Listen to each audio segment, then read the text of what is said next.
Hi there, I'm Andrea Koppel, and it's time for coffee, the podcast where you get to hear firsthand what the jobs and careers that interest you the most are really like. Hey there, Java junkies. Welcome to another K-Cup mini episode of Time for Coffee. By the way, K-Cups come in 3 sizes, single, double, and triple shots, or roughly 1 minute, 5 minutes, or 10 minutes in length. So if you don't have time to throw back an entire caffeinated career conversation, these K-Cup mini episodes of T4C can give you a quick caffeinated fix, whether you're on the go or you only have a few minutes to binge. So grab your mug and take a chug, because it's time for a caffeinated career double shot K-Cup with my guest, Samantha Kubek.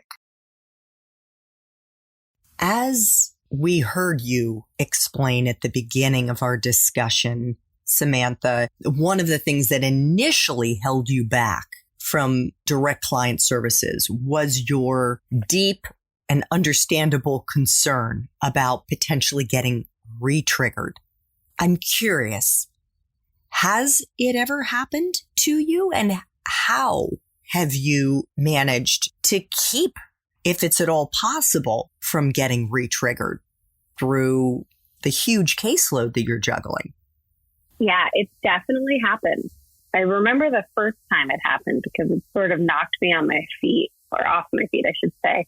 I had a client, and I don't quite know what it was about her, but I felt a very deep connection with her. And, while we are dealing with the topic of their experiences in the military, we are not always constantly talking about them, right? I try to get the conversation out sort of in one go if I can, because I know that telling their story again is often very difficult. And so she came to my office and we met for, I want to say at least 3 hours, in which she just talked about her experience and told me what had happened to her.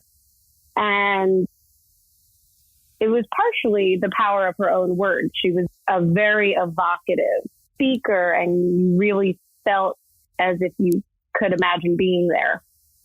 And it just took me right back to my own experiences. And I remember when I walked out of the office after the meeting, one of my colleagues was standing in a room across the hallway and happened to look up as I opened the door.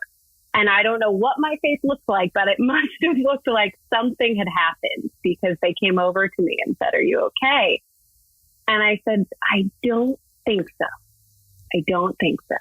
And for me, I decided the best thing to do was to finish my notes from the meeting as much as I could right away, because I wanted to be able to put this down and walk away for a little bit. And so I quickly went back and finished writing down all of my thoughts that I had about what she had told me about. And then I went for a walk. I left the office. I went for a walk around the block. I am sure I stopped to get myself a cup of coffee, because, as I said, that's my self-care. And I just kept thinking about it. I kept thinking about what she had said. I kept thinking about my own experiences. And it was very difficult. And I think that in retrospect, I probably would have suggested to myself, maybe take the rest of the day off. But at the time, I was pretty new in the work, and I felt, no, I got to keep going. I got to keep going. Which I would say to everybody, breaks are important. Vacation is huge, all of those things. So now looking back, I would tell myself, you should have taken the rest of the afternoon off. But I think that self-care and protecting yourself and listening to yourself is a growing process, right? I don't have all the answers as to the best way to continue to do this work, but I have found that there are definitely things that I have learned. I don't think you can stop yourself from being triggered by your clients. First of all, you have no idea when it may happen. It may be a client whose story is actually quite different than you, but something about it may remind you of yourself or may take you back in the same way that one can't necessarily stop themselves from being triggered in daily life, right? Something could happen. You could see something, you could smell something, you could hear something, and it can bring you back. And so I don't think that there is such a thing as not letting it happen. I think it's what you do once it does happen that's important. And I have found that walking away for a little bit is important, taking those breaks. But I've also found that things that I do on a daily basis have been helpful to keeping myself sane in this type of work. Having strong boundaries of my work life and my home life has been really helpful. So, for example, my office has certain hours. Those are the hours that I am available to my clients.